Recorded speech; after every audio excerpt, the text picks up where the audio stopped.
warahmatullahi wabarakatuh. Perkenalkan, nama saya Wulan Nuriana dengan NIM 18261501017 dari Prodi Pendidikan Anak Usia Dini Fakultas Ilmu Pendidikan kelas reguler pagi. Saya akan menjelaskan permasalahan anak usia dini, mata kuliah bimbingan konseling dengan dosen pengampu Ibu DRA Rizawati MSI. Pengertian permasalahan anak. Permasalahan anak adalah sesuatu yang mengganggu kehidupan anak yang timbul karena ketidakselarasan pada perkembangannya. Menurut Anonim tahun 2006 halaman 9, pada anak-anak prasekolah, perilaku yang dapat dipandang sebagai normal untuk usia tertentu juga sulit dibedakan dari perilaku yang bermasalah. Perilaku bermasalah mungkin digunakan untuk mengidentifikasikan membesarnya frekuensi atau intensitas perilaku tertentu sampai pada tingkatan yang mengkhawatirkan. Menurut Campbell dalam Rita Eka Izawati tahun 2005, ada 3 kriteria yang bisa dijadikan acuan untuk melihat apakah perilaku itu normatif atau bermasalah, yaitu kriteria statistik rata-rata, kriteria sosial, dan kriteria penyesuaian diri. Pertama, permasalahan fisik anak usia taman kanak-kanak. A. Masalah pendengaran. Permasalahan pendengaran yang terjadi pada anak usia dini atau taman kanak-kanak antara lain tidak mampu menirukan berbagai suara tertentu, tidak mampu mendengarkan persamaan-persamaan dalam kata-kata yang bersajak, tidak mampu menceritakan kembali kejadian, tidak mampu mengulangi kembali urutan cerita, dan yang lainnya. B. Masalah berbahasa.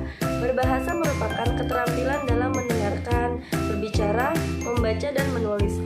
Untuk anak usia dini atau taman kanak-kanak, keterampilan yang diutamakan adalah mendengarkan dan berbicara. Masalah berbahasa yang dialami anak usia taman kanak-kanak berawal dari ketidakmampuan mendengar dan memahami bahasa lisan yang diucapkan orang-orang di sekelilingnya. Masalah kognitif berarti proses yang terjadi secara internal di dalam pusat susunan syaraf pada waktu manusia sedang berpikir, berkembang secara bertahap sejalan dengan perkembangan fisik dan syaraf-syaraf yang berada di pusat susunan syaraf. 2. Ada permasalahan anak usia dini secara umum. Yang pertama, gagap atau stuttering. Anak yang menderita gagap tidak dapat berkomunikasi secara wajar. Wajar di sini mengandung pengertian normal, jelas dan tidak tersendat-sendat.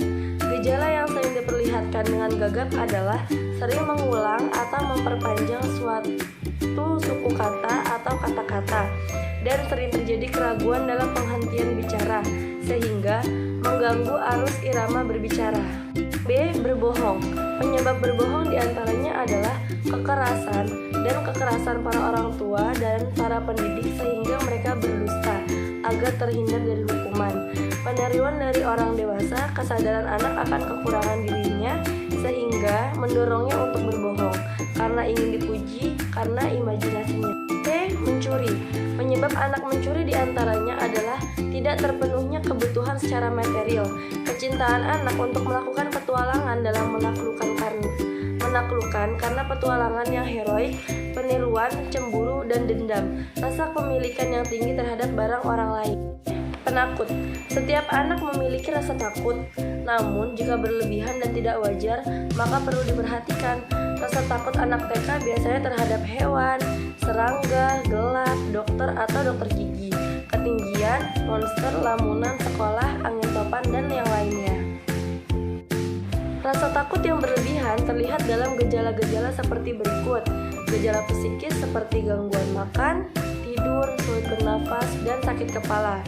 Lalu ada gejala emosional seperti rasa takut, sensitif, rendah diri, ketidakberdayaan, bingung, putus asa, marah, sedih, bersalah.